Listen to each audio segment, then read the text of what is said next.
ละนานเถินสาธุสาธุสาธุเขากินของท่านงูกว่ากันน้อยนี่มีร้ายบ่น้อยบ่ได้เก็บผักหอยมั่วๆดอกใจว่าท่านทอดจิตใจจอดใสดีก็ให้นั่งกรณีจำจือมาสิไหวทุกคนพ่อแก่น้อยทุกคนภูมิพันทั้งสี่ทุกทวนหนาอินพม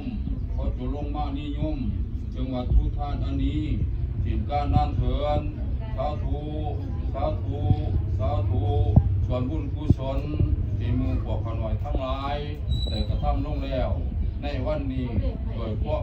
ความเป็นท่านอันบริสุทธิ์ของมูพวกขน่อยทั้งหลายพวกอุติศทุนดวงวิญญาณน้องนั่งพันผู้เป็นเอื้อยผู้เป็นน้องผู้เป็นแม่ผู้เป็นอาขอจะลงมาหับเอาผลจินผลท่าที่มูพวกกับที่ตัวป่าเจ้าชะท่า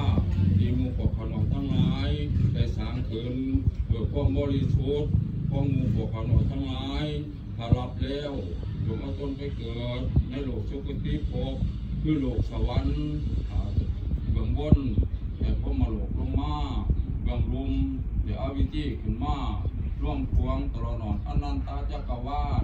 ถ้ารับแล้วหาตกทุกข์ขอให้พ้นจากทุกข์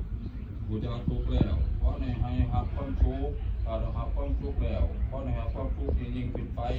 จนจากต่อเท่าเข้าสู่พานิพพานในอนาคตการให้นาคุณเถินสาธุ